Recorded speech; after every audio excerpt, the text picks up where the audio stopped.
sarili. Nagtutuklas ng kanilang mga kalaliman at magtutulungan para harapin ang emotional, psychological na hamon sa buhay. Motto, in every way, we raise. Ayan. So, ang message ko naman po sa aking mga team members o sa aking mga kasamahan, maraming salamat sa inyong lahat. Sis Lalaine, Sis Raisa, Baby Roxanne, Bunso, Kate, Ate Josie, Ate Dats.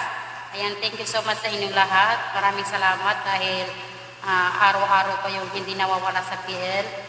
Kung merong man sa inyo ang hindi makarating ng time na yun, nag-PPM kayo sa GC natin na hindi kayo agad makakapunta. Ayan, maraming salamat. Yun lamang po sa aming founder. Thank you so much, Ma'am Amy, sa pagbigay po ng or sa pag-try nyo po na ako ang gawin yung ating supervisor. Thank you so much po kasi nasubok po yung kakayahan ko at hindi po ako nagsisisi na ako naging napili nyo or maging team supervisor dahil ang napuntahan ko naman po na grupo ay walang sakit sa ulo. Kulang man po kami nag-isa dahil nagpagod po siya. Hindi naman po yung naging hadlang para hindi kami tumuloy sa aming challenge. Ay pagpatuloy namin hanggang sa natapos namin yung PLC challenge. Kaya magbibigay ko ng kanta at itong kanta na to ay bagong puso, yung malupit na pag-ibig ba to? Malupit ng pag-ibig. Ayan. Ito ay para sa inyong lahat. Sana makituwa at magustuhan ninyo. Ayan, nauna na siya nag-play. Ayan, Team Ocean. Yung mga Team Ocean dyan, nasaan na yung mga ano nyo? Palakpakan nyo. Kailangan ko yung support nyo.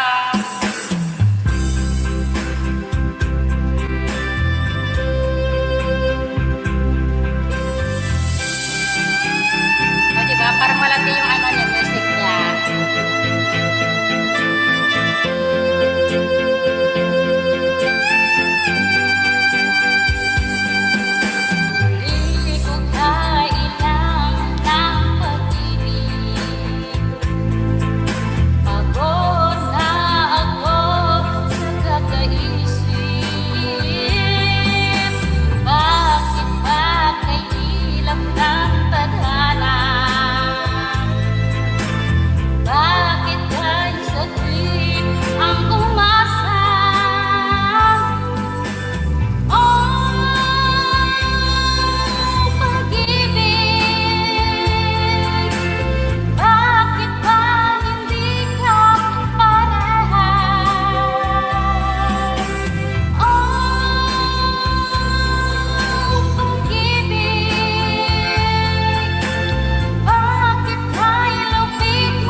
Ayan, thank you so much. Salamat sa ayuda, mga ate mo siya. Ayan, yun po yung gusto kong kantahin noon pa sa Ma'am Amy, yung bagong sikat na kanta.